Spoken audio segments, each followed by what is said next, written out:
Terkasih, khususnya keluarga dari Bapak Amin Sembiring yang hari ini genap kita peringati 1 tahun dia pergi menghadap Bapak. Nah, saudara-saudari, salah satu ketakutan terbesar dari manusia katanya adalah bahwa kita tidak lagi diingat orang.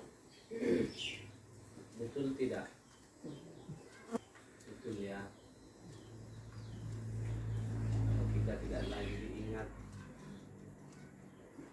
dulu kita pernah perhanger banyak berjasa nggak diingat orang.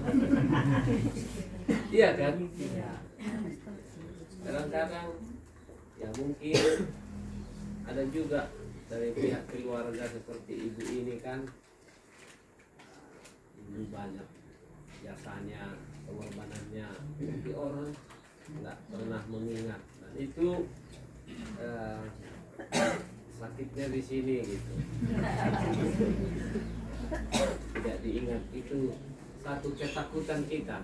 Dan karena itu kita berusaha setiap hari bagaimana supaya kita diingat orang. Karena ada yang berlebihan ya, makan goreng pun dia difoto. Iya kan? Lagi makan goreng guys katanya. Apa sebenarnya dibalik itu ya kan? Supaya dia tetap eksis, supaya dia tetap dilihat orang ada. Dan ya bisa dikatakan diketahui bahwa dia masih berada di dunia ini. Dan ada orang akhirnya melakukannya dengan berlebihan. Berlebihan bagaimana supaya diingat orang dengan cara-cara yang tidak baik pun. Setelah itu dalam misa arwah ini tentu apa yang kita lakukan ini bukan supaya dilihat atau diingat orang, tetapi peristiwa pada hari ini adalah ungkapan iman kita. Ungkapan iman kita sebagai orang Katolik, sebagai orang Kristen, bahwa kita dipanggil Tuhan untuk tetap dalam kesatuan satu sama lain. Entah itu yang sudah meninggal, yang sudah berjaya sebagai orang kudus, atau kita yang masih berjuang di dunia ini. Jadi kita tetap membangun relasi kesatuan itu. Dan inilah salah satu cara supaya ya jangan ada satu pun yang hilang.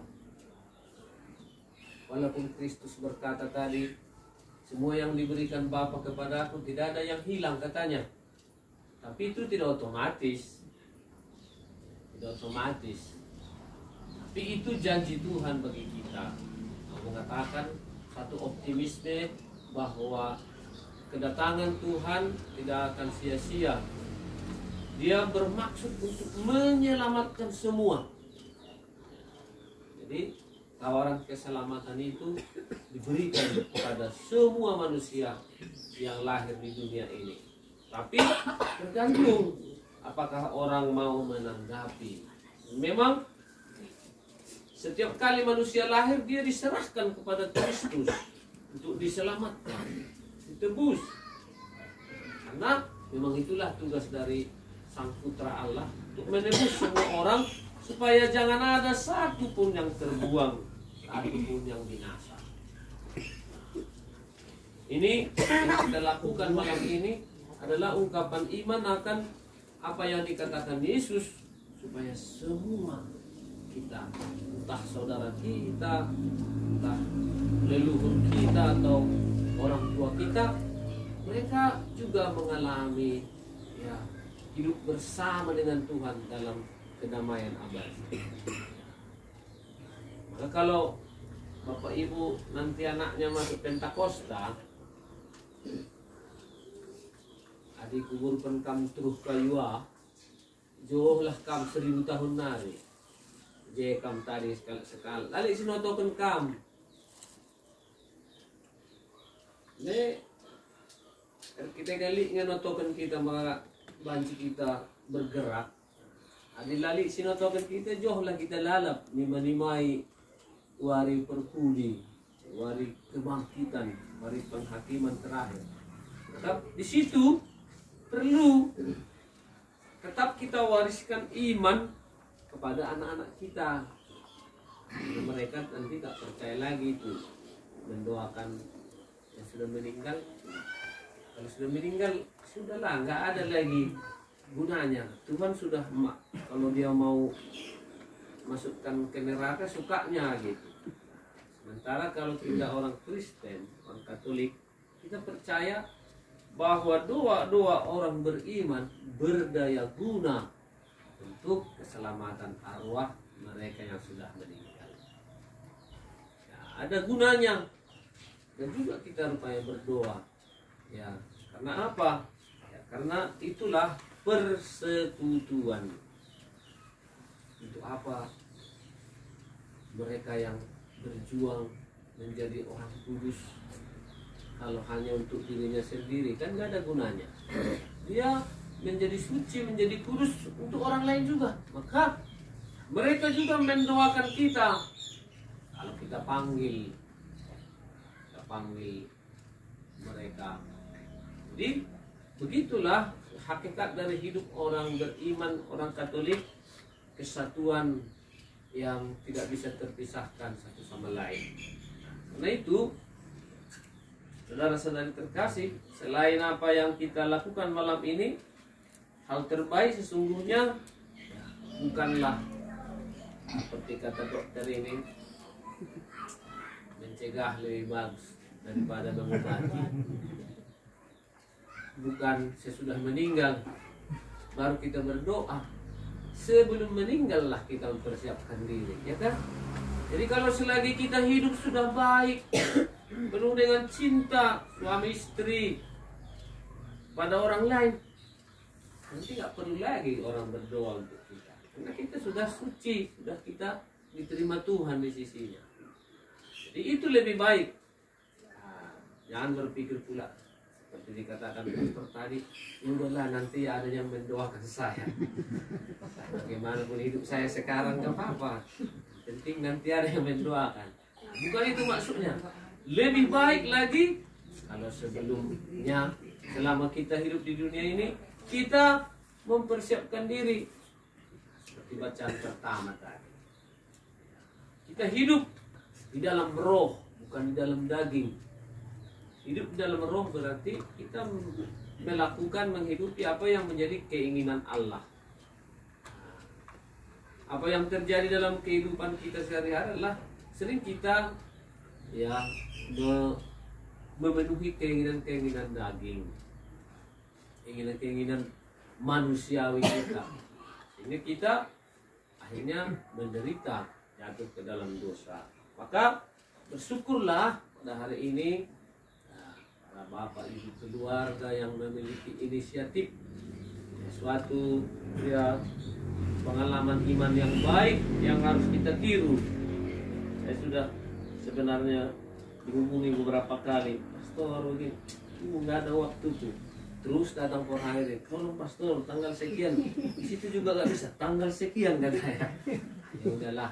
Jadi dalam kesibukan, kebetulan pastor-pastor kita pergi semua kan, ada misa perdana di Flores, ada yang sakit, ya baiklah. Nah itu juga dorongan bagi saya. Saya bersyukur bahwa ada keluarga yang ngotot seperti itu. Kan ngotot itu. Nah, ngotot dalam arti nggak bisa hari ini nggak bisa hari ini. Itu satu juga keutamaan.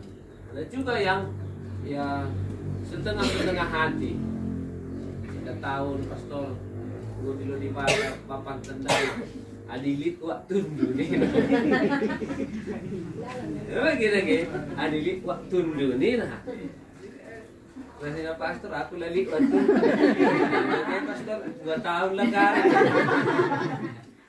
Jadi ya Apa artinya 1 tahun, 5 tahun, 10 tahun?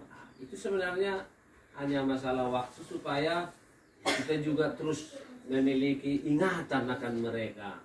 Ya. Walaupun setiap hari kita harus berdoa.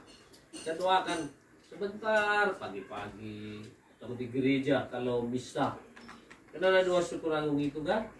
Kita berdoa untuk orang-orang sudah meninggal. Situ kita ingat. Kita ingat saudara-saudara kita sudah meninggal. Tidak ada ruginya, kan nggak ada rugi. Jangan pula dipilah-pilah anak kita yang sudah meninggal. Yang satu ini nggak usah jangan. Nggak ada ruginya, doakan aja semua. Kan nggak ada guna, nggak ada ruginya kan. Jadi ada juga orang tua begitu dipilah-pilahnya. Ya, yang ini sekali-sekali, yang ini terus, kata ini baik. Ingat aja mereka terus. Ya, tidak ada ruginya, pasti nanti juga suatu saat Tuhan mendengarkan doa kita, dan mereka ketika mereka sudah ya, karena bisa juga saudara-saudara yang mungkin sedikit lagi dia sudah mau masuk ke surga kan, sedikit lagi, tapi karena tidak ada yang mendoakan, akhirnya dia tetap masuk dalam penghukuman itu.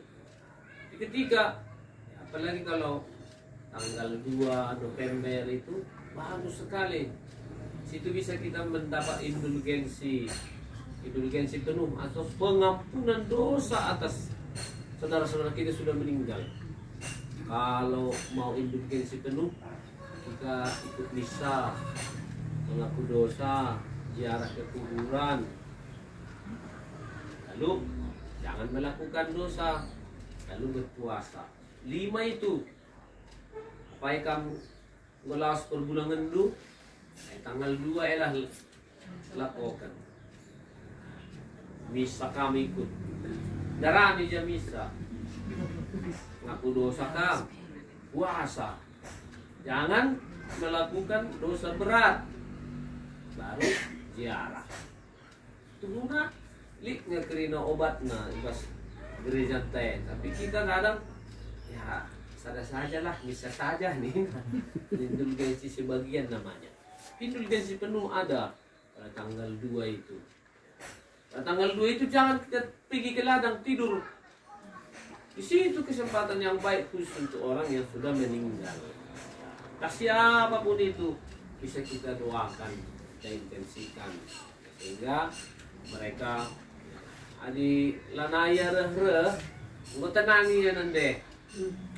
Terus reh entahlah. Terus reh lanai, itu pakai kau tenang. Adi terus reh pas dipindu berarti lanang tenang tendine. Jadi iya pe camping kumalam atendu istilahna iya lanai li siti tah dalam hati ya, karena ada juga kadang-kadang merasa kurang ya. Bagus, maka dia menderita gundare, bagai bersyukur tuh bagai ya. Tapi tetapkan saja sekali marinya tiap hari udah. Tah dia diterima Tuhan nggak nanti itu urusan Tuhan. Yang penting kita berdoa untuk dia. Jadi begitulah peristiwa malam hari ini menjadi kesempatan bagi kita untuk juga ya mengingat selalu saudara-saudara kita yang sudah meninggal supaya dia ikut bersama dengan Tuhan dalam kebangkitan dan kebahagiaan. Tidak rugi kita berdoa, berbakti kepada Tuhan melalui apa saja demi keselamatan arwah saudara-saudari kita yang sudah meninggal. Dengan demikian dalam berapa pagi kita jumpa di sungguh-sungguh jumpa ke hari kami jo pastor Nina jumpa ke kita entahlah jumpa ke hari nanti terus bapak sendiri nge surga. Hah? Enggak?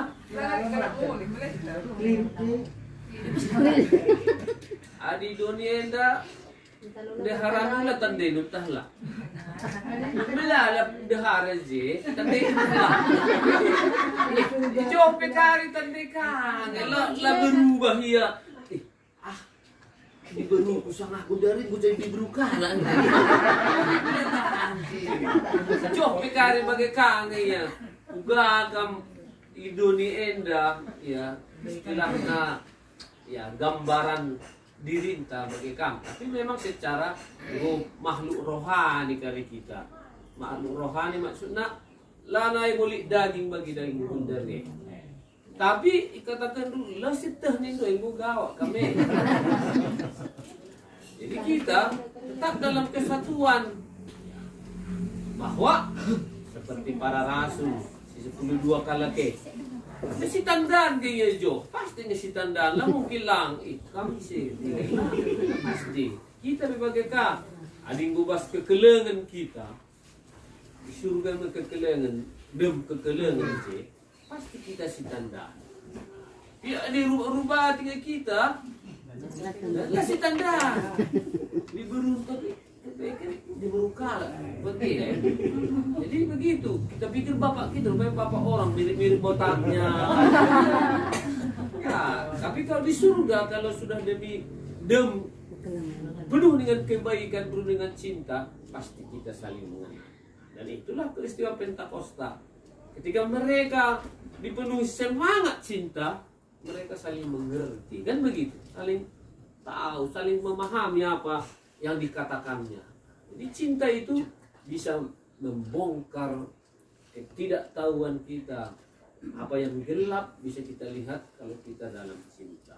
Kak, semoga ibu di rumah ini beserta keluarga tetap bertekun juga dalam hidup ini, mempersiapkan diri supaya kelak kita bisa bertemu lagi dengan orang tua, suami yang sudah mendahului kita.